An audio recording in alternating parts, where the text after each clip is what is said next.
दोस्तों आज हम लोग उस उपकरण के बारे में जानेंगे जो हमारे दैनिक जीवन में बहुत ही अहम भूमिका निभा रही है।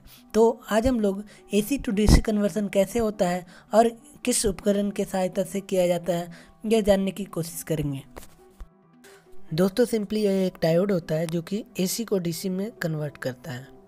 यह एक इलेक्ट्रॉनिक्स कंपोनेंट होता है, ना कि बहुत बड़ी उपकरण होता है। डायोड के खोजकर्ता फर्डिनेंड ब्राउन है, क्योंकि 1874 में निर्माण किया था और यह सेमीकंडक्टर का बना होता है।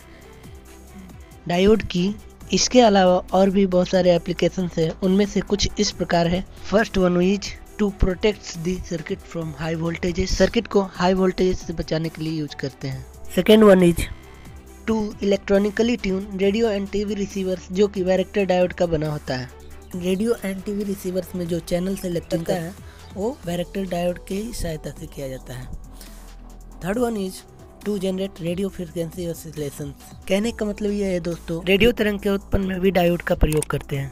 तो दोस्तों ये कुछ डायोड्स के एप्लीकेशंस थे। जैसा कि मैं आपको पहले बता चुका हूँ कि एक डायोड से पूरी तरह AC से DC में कन्वर्ट नहीं हो पाता है। इसके लिए रेक्टिफायर की आवश्यकता होती है, जो कि दो प्रकार की होती है।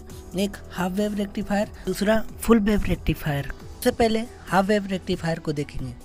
हाफ वेव रेक्टिफायर में जब भी कभी रेक्टिफायर में ट्रांसफार्मर द्वारा वोल्टेज प्रदान की जाती है, उस समय वह पॉजिटिव और नेगेटिव साइकिल में होती है, लेकिन रेक्टिफायर में लगे डायोड की वजह से सिर्फ पॉजिटिव साइकिल को जाने देता है, नेगेटिव साइकिल को वहीं रोक देता है, क्योंकि डायोड फॉरवर्ड बायस में वर्क करता है।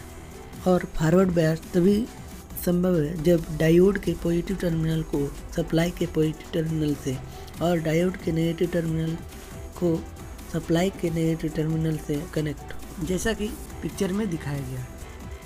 यदि हाफ वेव रेक्टिफायर की वेवफॉर्म की बात करें तो AC सिग्नल के पॉजिटिव साइकिल को अलाउ करता है एंड नेगेटिव साइकिल को ब्लॉक करता है, तो ओनली पॉजिटिव हाफ साइकिल मौजूद होते हैं। यदि इसकी इफिशियंसी की बात करें तो इसकी इफिशियंसी 40.6% होती है। अब आते हैं फुल वेव रेक्टिफायर, जो कि AC को DC में कन्वर्ट 81% तक कर देता है। जैसा कि हाफ वेव रेक्टिफायर में ओनली वन साइकिल को रेक्टिफाई करता था और दूसरे साइकिल को रिजेक्ट कर देता था, तो इसलिए उसे हाफ वेव रेक्टिफायर कहते हैं। और उसी प्रकार full wave rectifier means full wave cycle को रेक्टिफाई करेगा। तो सर्किट डायग्राम को समझते हैं। सर्किट डायग्राम में 4 डायोड हैं जो ब्रिज के फॉर्म में अरेंज हैं। सेकेंडरी ट्रांसफार्मर ब्रिज के opposite points A and C से जुड़ा है, जहां से AC इनपुट सिग्नल जाता है। पॉइंट्स B एंड D पर लोड को कनेक्ट करते हैं, जहां से आउटपुट प्राप्त होता है।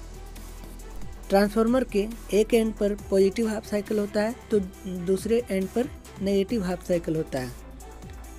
एक समय में एक एंड पर एक ही पोलैरिटी के साइकिल एग्जिस्ट कर सकता है। पहले एंड पर देखें तो पॉजिटिव हाफ साइकिल के दौरान D1 and negative half cycle के दौरान D4 सिग्नल को पास करेगा। दूसरे एंड पर देखें तो नेगेटिव हाफ साइकिल के दौरान D3 and positive half cycle के दौरान D2 सिग्नल को पास करेगा।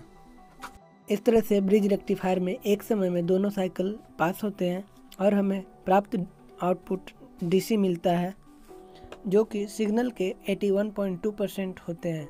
दोस्तों यह पल्सेटिंग DC होता है। इसको कैपेसिटर फिल्टर या फिर इंडक्टर फिल्टर लगाकर कांस्टेंट DC प्राप्त कर सकते हैं। तो आफ्टर कैपेसिटर और inductor with filter will be like this. Thanks for watching. I will back soon with a new topic. जब तक आप अपना ध्यान रखें, सतर्क रहें, सावधान रहें।